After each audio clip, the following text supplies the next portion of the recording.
Hello, everybody, and welcome back to another episode of The Guys Who Stare at Stats. Cade Kennedy with you alongside Tyler Riggs. It is Tuesday night, which means, Tyler, it's time to go over the new college football playoff rankings for Week 13. And Tyler, the debate is truly on now. It's the SEC versus just about everybody else. We'll get to what I mean by that here in a moment. But as always, for people watching this, feel free to like the video, subscribe to the channel, and leave a comment down below because the committee, they're never perfect. They're usually not even 50% in most people's eyes. So we'll have a lot to talk about as always, and we always want to hear from you because the next time, we might mention that in an episode or so. That's the best way to be a part of the show.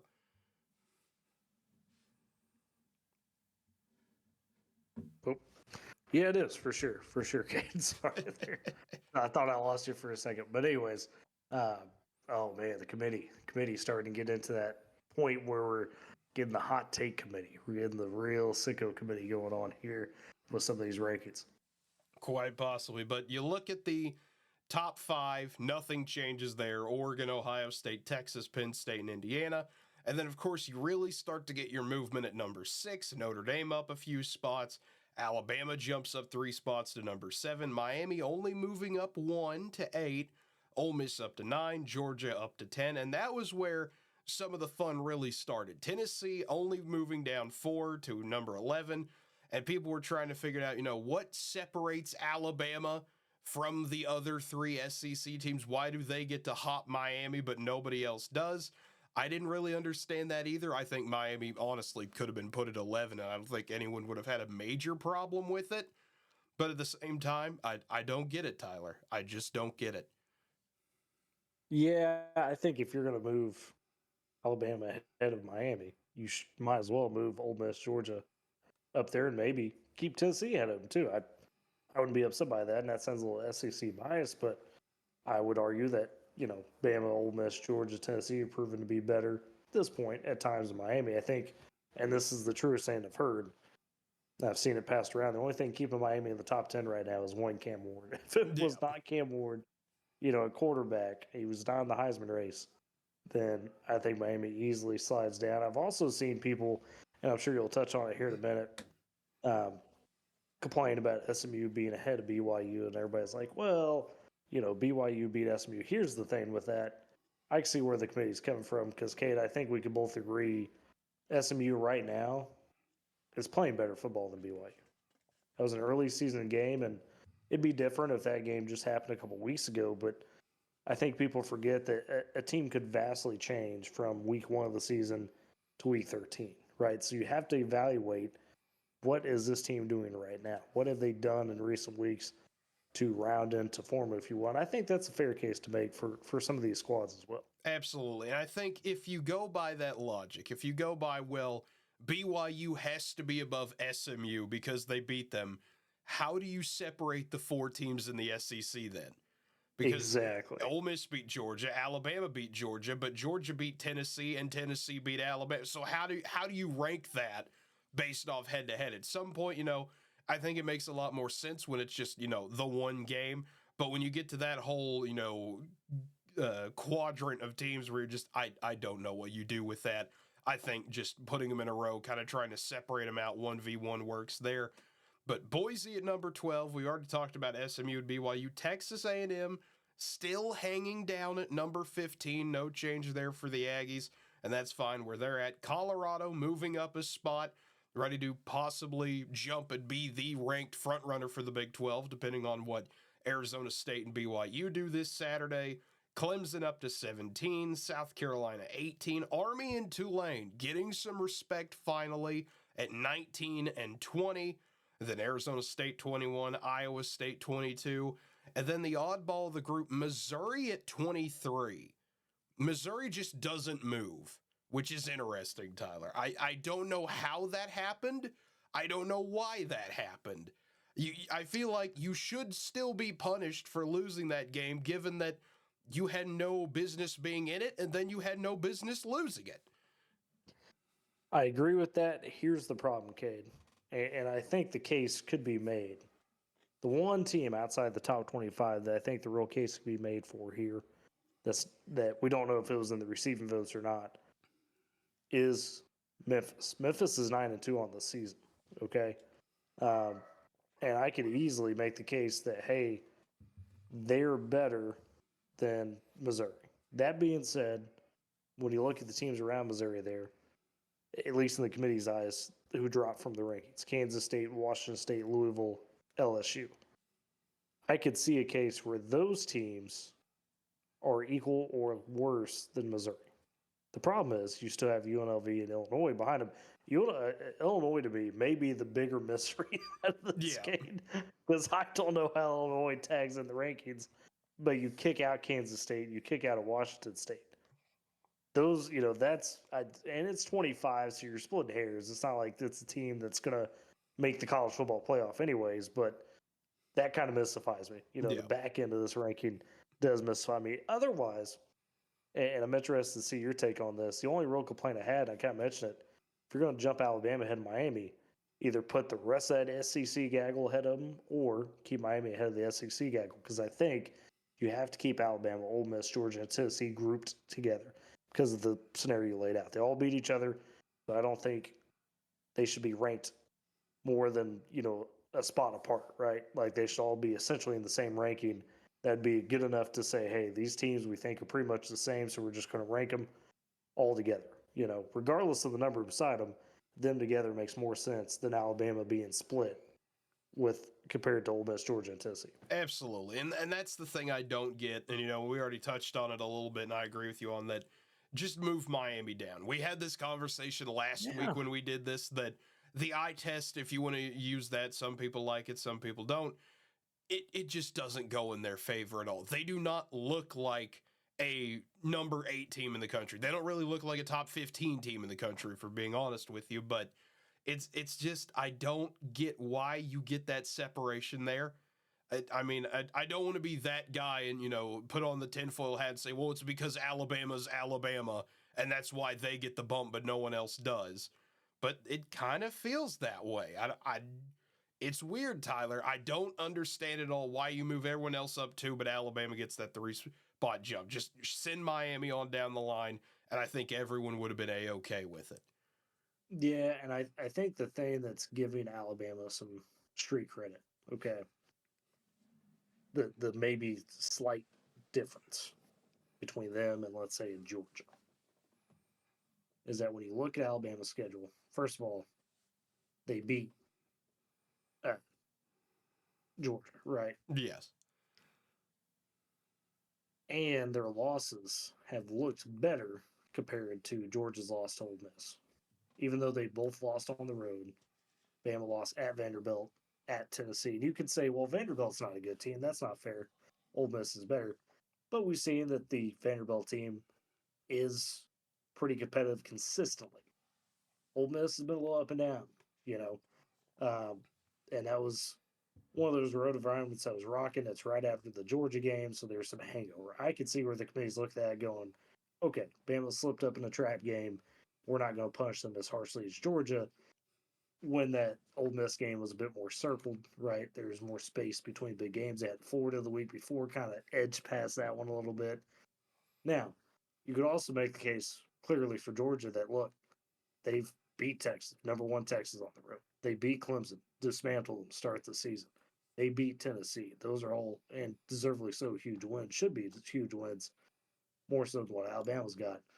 That being said, I think that win against LSU still is holding weight despite LSU falling apart a bit. That shutout against Missouri is still impressive, I think. And even, that gutsy one against South Carolina continues to look better, right? Just because of what South Carolina's done. So I think at the end of the day, Alabama just gets a little bit more street credit because of how they've won, not necessarily who they've lost to. Absolutely. And that's why I'd put Alabama at the head of the pack of the 4 SEC teams. But it's Sure. still, Yes. it still remains, and we could talk about this, forever how long we wanted to. It just is never going to look normal seeing that Miami splitting right there in between the SEC teams. And I think the easy answer is to that. We're not in the minds of the committee. So Absolutely. We don't know what they're, we're not in the meeting room. Clearly, they saw some there that for whatever reason they feel you could separate those two. I don't think that should be the case, but that's how they've got it, right? So it is what it is on that. Absolutely. And so I wanted to use this time a little bit to take a look at what I think is, I don't want to say the big controversy of the season so far, but it's going to become it after this week. We'll talk about it a little bit more. Ohio State and Indiana this week, top 5 matchup. And I've never seen people so happy to dismiss a top 5 team before this season since maybe Miami a few weeks ago, if you consider them top 5. But Indiana, I mean, we'll go through all 3 of them here: Texas, Penn State, and Indiana, the 3, 4, and 5. Just taking a look at their schedules and what they've offered so far, because I've seen the argument be made that, well, if we played the game at a neutral site, Georgia, Ole Miss, Alabama, and Tennessee would all be favored over Indiana. They'd probably all be favored over Penn State, or it'd be a pick 'em or something similar to that.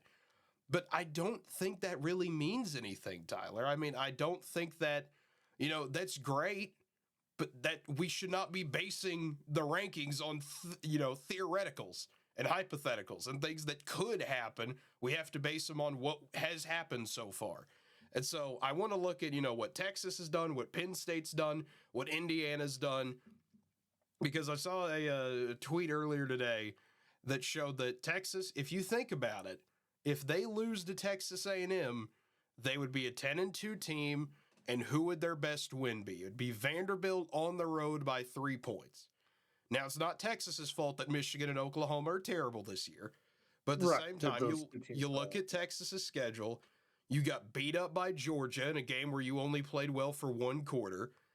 You beat Oklahoma, who was ranked at the time. You beat Michigan, who was ranked at the time. Both those teams are now only 5-win opponents. Who is Texas's best win outside of Vanderbilt? Is it 5-win Florida at home with a 3rd-string quarterback? Is it at Arkansas that literally happened last Saturday? I don't know which one of those 2 do you pick? Or do you try to say that Colorado State, who is still undefeated in the Mountain West, is their 2nd best win? I don't think that's the case. I don't think you would say so either, but it's just, I don't know what you do with Texas there at 3 if they somehow lose that game to Texas A&M. Well, I think it gets real murky. So, and let's consider this too. As of right now, based on the rankings, they are projecting Texas as the SEC champ, correct? Mm-hmm. So, the big thing with that is what people will have to realize when it comes to Texas: should they slip up and they don't make the SEC championship game, right, for whatever reason, or they just put themselves in that weird spot, let's say, I think Texas clearly will drop quickly because there are that pack of SEC teams: Alabama, Georgia, Tennessee, Ole Miss, all kind of waiting. And A&M still has to say at this. A&M could be a party crasher. They could. And I think people forget that just because, and you look at that gaggle of SEC teams as a whole after Texas, a couple of those teams that aren't going to make the cut, right? Right now, Tennessee would be out. You'd be looking at Ole Miss, Georgia, Alabama getting in, but Tennessee would be the odd man out just because BYU sitting outside the top 12. And interesting, man, I'm sure we'll address it. Boise State, by the way, would be one of the top 4 conference champs. So that's when we talk, when we show the bracket, we'll talk about that a little bit more. But things change so rapidly, I guess, is my point. So while it's good to be upset, I guess, and it creates controversy, we know that. Yeah. Texas has their destiny in their hands. If they keep winning, they're fine. But I think Texas has got to realize, despite their schedule right now, I do think they're at the point where they slip up again. They could very well find themselves on the outside looking in. Yeah, and that's the scenario I was. If that's fair or not, but I think it is, right? Because of the reasons you listed off, their schedule's not great. Yeah. And that was the scenario I was trying to present, is that I don't think Texas is safe yet, and it's going to be interesting because we get to Penn State as well. And I wanted to present the same argument for Penn State. You look at, we're going back a long ways, but you look at Bowling Green early on in the year. You could say, yeah, that was a one-off fluke game where Penn State didn't play that well. Well, you've got to take everything into account. And I think you could present that, yes, have that ranked win again over Illinois. That is clearly your best win. But who do you see after that that's a good win for Penn State? I've seen some people try to say, well, they won at USC and had a big comeback win. No, USC is dead in the water right there. You don't get to count USC as a good team. They're 5-5. They're not good. Let's stop that dead in its tracks. At Wisconsin, well, you Drew Aller's out half the game and you win 28-13. Wisconsin's not that good either. Wisconsin barely has an offense. This is not a. I don't think that one works either. Yeah, you could say they're okay wins. I don't think they're good wins though. And then so that leaves, who is your second best win? Is it Washington? It might honestly be Washington, who, remember, beat USC and is a 6-4 team. That's still nothing amazing, but I would say Washington beating them the way they did, that's their second best game that you could point to and say, yes, that is what Penn State has accomplished this year.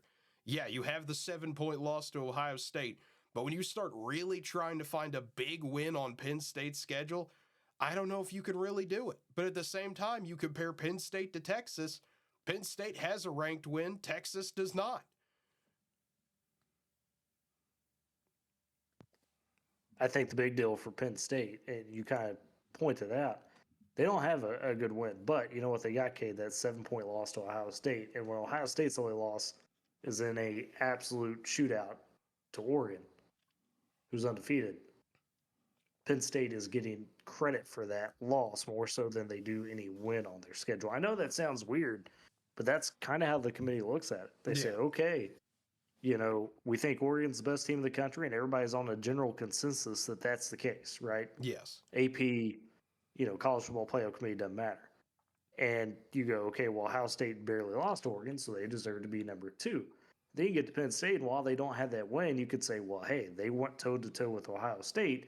Yes, they lost at home, but they were there, right? Yeah. Had Penn State got blown out in that game, I think you would see a case where Indiana would be ahead of them, and they would probably slink back maybe behind Notre Dame, behind Alabama, because the committee are human. It's not a computer like it used to be, right? It's not the BCS. Exactly. They're going to evaluate things with nuance and extra context. Do they read into too many things sometimes? Do they give too much credit to one conference or another? Sometimes. But I could see why they ranked Penn State 4. And, and I'm sure you want to get to this too, and I kind of want to bring this up, the Indiana question, right? We talked about it. Indiana, the simplest goal is, hey, go beat Ohio State, and you're going to be the top 2 team in the country. You'll be behind Oregon. Yeah. I mean, that's clear. They would have to be, yeah. They would have to be. Here's the thing I want to propose, and I think people are overreacting, because I've seen a lot of this in reaction to the rankings today, is that, they're sitting Indiana up for if they lose to Ohio State, they're going to be behind all the SEC teams, and they're going to be out of the picture. I don't think that's the case. If they get blown out by Ohio State on the road, yes, they will. And probably deservedly so, I guess. I know that doesn't sound right, but I think kind of be deserved just a touch. But I do believe if Indiana goes on the road, comes up just short against Ohio State, that might help their case to actually say, hey, we are better than Penn State because we went on the road and competed with them. Yeah, we lost, but we put up a better fight than Penn State did. Yeah. So I don't think Indiana falls hard unless they get blown out. Yeah, and that raises the question then of, and obviously we're not the committee, so we can't make that judgment, but what does the point threshold have to be then before people turn on Indiana and say, no, actually, 11-1 Indiana, let's say they beat Purdue, because more than likely they will. What do you have to see in that Ohio State game to say, no, sorry, 11-1 Indiana doesn't make it. Your one loss, you got blown out too hard. Like, I don't know what world we're living in then where you can say, yeah, sorry, you lost to Ohio State by, 24. We're going to put you at 13. Sorry. Because I don't think that's fair, personally. I think you look at what they've done, and you look at compared to Texas, especially. I'm going to bring Texas and Penn State both back in. You can say Penn State has the best win of the 3. Indiana, their big knock is they haven't played anybody. And you look at it, and yeah, that's definitely there. 4-win UCLA, 4-win Maryland, 5-5 Nebraska, who they blew out. Washington, who they beat by 14. Keep in mind, with a backup quarterback, Michigan State and Michigan, they haven't played anyone great. And I understand that, and I agree with that. They have not played anyone good. But they can't control Michigan being bad this year. They can't control Washington being bad this year. They can't control any of that. And so I think when it comes to it, I think you have to at some point respect Indiana. That say, hey, listen, yeah, their schedule's not great, but if they go 11-1, even with that loss to Ohio State, even if you want to put them at 11, I think they should still be in no matter what. You have to respect a team winning at some point. You do, and I'll contend this, Cade. I think the committee has plenty respected Indiana because of what you just laid out. Their schedule has been pretty weak, and that's to no fault of their own.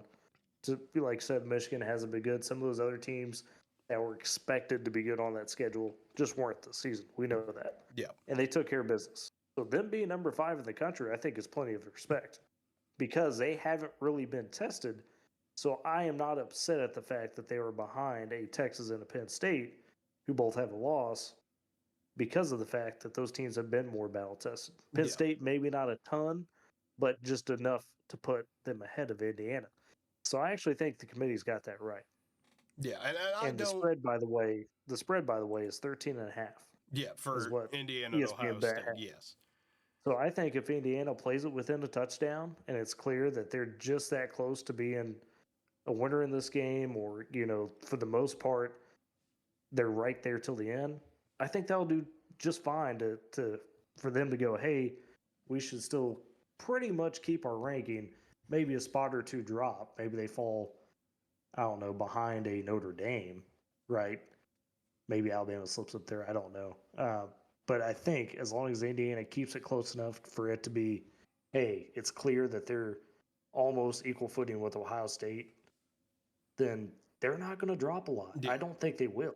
And I think their case will be helped just fine by that. Yeah. And they shouldn't. But I do say, unfortunately, because their schedule, if they do go lose by 24, I know it sounds crazy to punish them for being an 11-1 team, but if they go lose by 3 touchdowns and it's clear that they don't really belong in that game, then I'm sorry, the SEC teams are going to have a real case to say, hey, we're a better team. Boise State's going to have a clear case to be right to have them. Heck, SMU at that point might have a case. Yeah, and it's going to get crazy if all that happens. Sounds unfair, but that's where it's at, I think. Yeah, and it's one of those that I'm really intrigued to see, and that's why I don't want to fully go into that whole, what is the committee doing? I want to see how this week plays out first. I'm just presenting those 3 teams and kind of what their strengths and weaknesses are, because that big SEC group of 4, I've already seen it on social media today, they are all chomping at the bit for Ohio State to beat Indiana by any amount, to say, see, Indiana doesn't deserve to be in. All 4 of us do. Maybe put Texas and A&M in there. I've already seen people are building up to that. And then, Well, and here's the hilarious part of that, Cade, is that no matter how much complaining there is, hate to tell SEC fans, they're not getting 4 teams in regardless. Just because of the playoff structure, you've still got 2 conference champions that are going to be behind, potentially, in the rankings to those SEC teams, and thus will crash the party. And that's not including a Texas A&M that could rise up, and come from 15th and spoil that as well. So, SEC fans, you better be ready for the possibility that most likely you get 2 teams in. Yeah. Probably a third, but there's no way, there's 0 chance you get 4 teams in. It's not possible unless Notre Dame just falls on their face. I don't know. See, that's where things get interesting, and we can save this discussion for, I think, next week, because this video is already probably going on way too long. But there's a chance that there could be 5 SEC teams in. I'll just say that right now. Happening. I think with the way things are structured, there's a way you could put 5 in. I'm going to leave that there. There's no chance. And we could bookmark that for another time. But there's no chance. But Tyler, I'm telling you now, there's 0 chance. You look at the 12-team college football playoff bracket and the way they're projecting things right now. A lot of fun games, obviously. You'd have BYU, Ohio State. You'd have Bama, Notre Dame, Georgia, Penn State, Ole Miss, Indiana. Amazing first-round games, though, those would be. And then Boise getting the bye like they have right now. That's just, I saw some people were kind of not understanding why they would get the bye. Remember, it's just the 5 highest conference champions. The Power 4 are not entitled to those 4 byes. It's anybody who gets in there, which is why Army Notre Dame suddenly becomes very important this week, because if you have a 2-loss Big 12 champion an 11-1 Boise and a 12-0 Army going into their conference championship games. Oh my.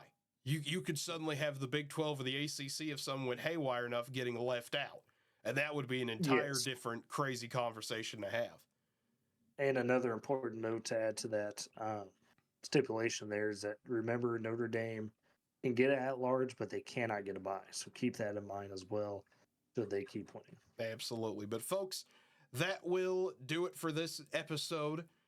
And boy, howdy. I mean, the college football playoff rings, they're going to get more intense every single week. That discussion's going to get bigger and bigger. So, folks, we encourage you to stick along for the ride and leave your comment down below. We want to hear what you have to say, what you agree with, what you disagree with. Feel free to like the video, subscribe to the channel, and hit the notification bell to always be notified when new episodes come out. But, folks, until next time, have a good one, everybody.